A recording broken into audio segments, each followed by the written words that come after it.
What's going on, ladies and gentlemen? Welcome back to the Fringe. Mark Carney's conflicts of interest have rapidly been growing. In fact, if you follow David over at Moose on the Loose, a big shout out to him with all the work he's been doing in terms of where Mark Carney has his investments, where Mark Carney would get such a thing as a conflict of interest. He's done a fantastic job of laying all of that out. Definitely had never tried to compete with that because, God, I could never do the amount of work that David does. So shout out to Moose for all of that. Again, go check him out if you haven't already. However, another conflict of interest that is now linked to government just shows how deep some of these wells go.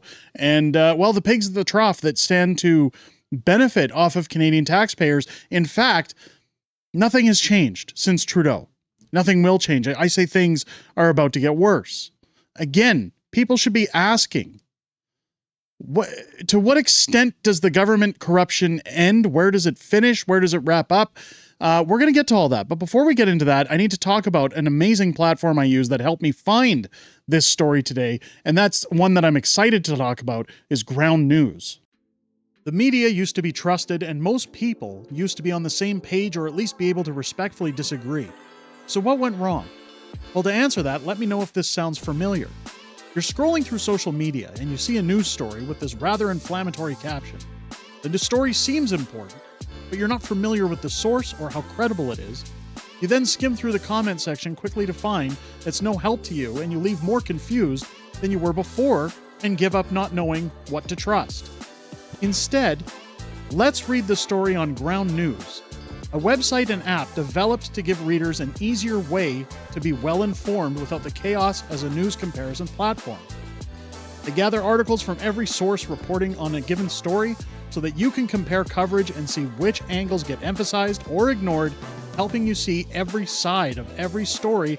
And that's why for each news outlet, they show important context like the political bias of a news source, how reliable their reporting is, and who owns them. This approach allows to create the bias bar, which shows if any story is receiving balanced coverage from left, center, and right-leaning sources, or if the coverage skews toward one particular side.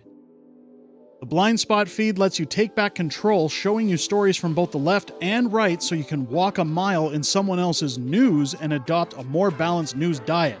And unlike many news sites, they don't run ads, so they're not concerned with keeping you glued to their website with clickbait and selling your time to the highest bidder.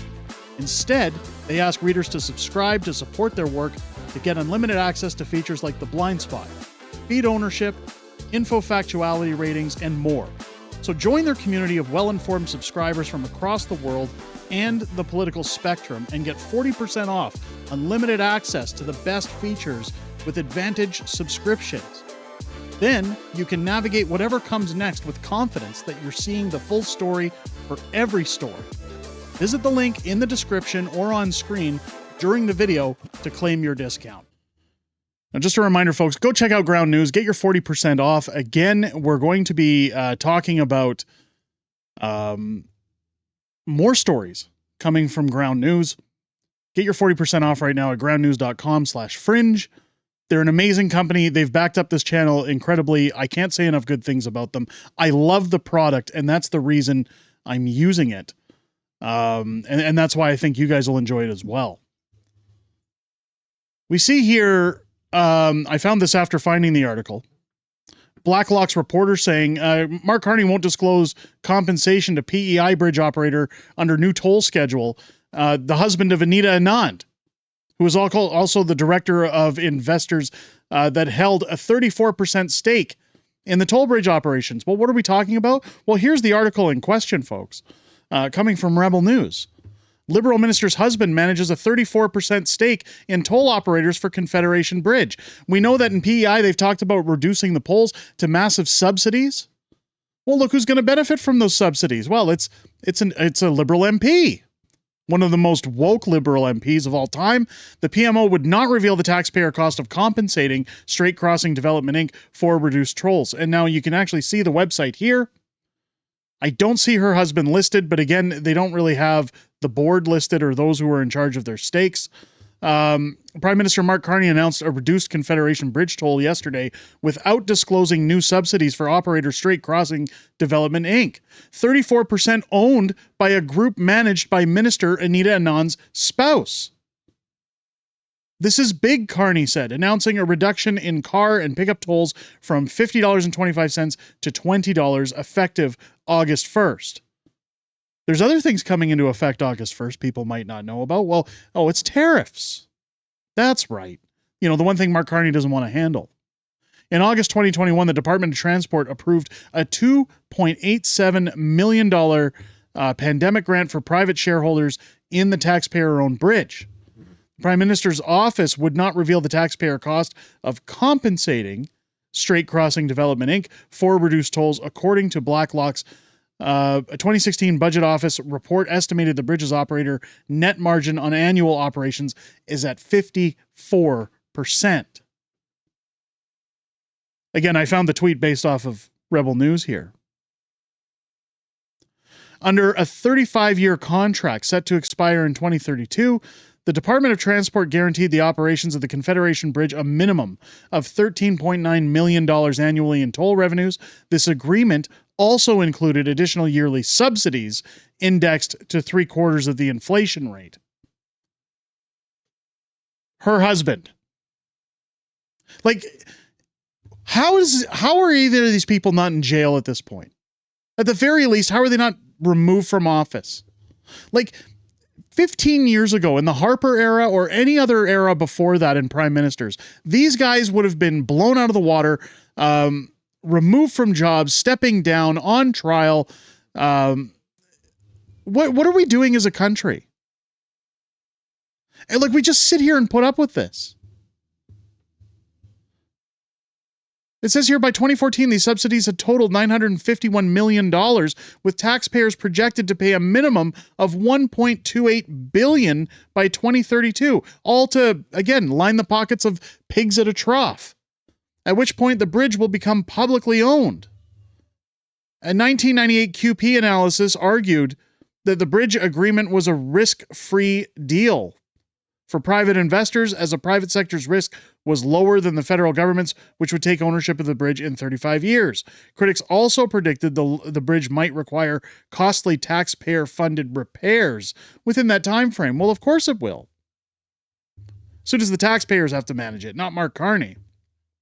Before reporters, Carney indicated the federal government would decide on the next steps well in advance, though he offered no further explanation. According to Blacklock's, the contract legal text has never been released publicly. Toll revenues for the bridge averaged $30.3 million annually, totaling $515 billion over the first 17 years, as disclosed in a 2014 inquiry of Ministry.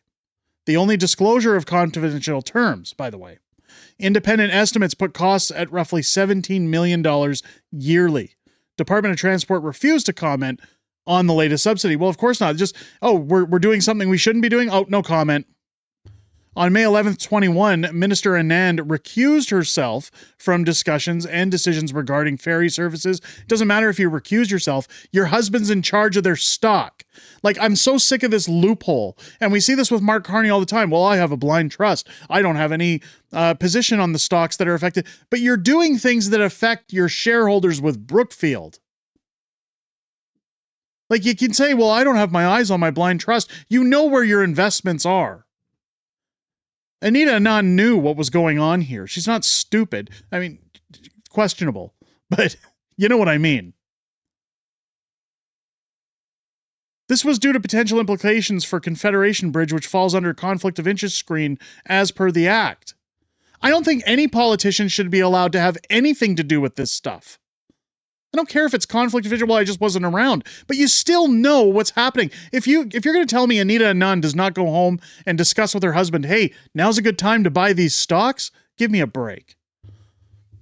It remains unclear whether Anand recused herself from discussions regarding bridge subsidies. Her husband, John Knowlton, is a senior managing director at OMERS Infrastructure, an Ontario pension fund investor. Anand had previously stated that her chief of staff and deputy minister were instructed to exclude her from any discussion or decisions regarding her husband's business. unless the interest in the decision of the matter is one for general application. Rebel News sought out clarification but did not receive a response at the time of publication. I mean, this is just disgusting. The fact that Canadians sit back and allow this smarmy, look at them. Like, it's just, I don't want to sound like one of these lefties that's, oh my God. But really, folks, when is this going to stop? When is enough enough? When do we get the laws changed in our parliament, in our provincial parliaments or legislatures? When do we get it done in our municipalities that if you're going to be a public servant, you're to have no ties to any of this stuff? Watch right away. None of these folks would take the job. Don't even get me started in America on people like Nancy Pelosi and the money that they've made over time. Being a government public servant should not be an open door to padding your future investments. It should not be allowed to pave the way for your golden retirement or your golden parachute outside of the already exponential pension that these guys get for serving within the government.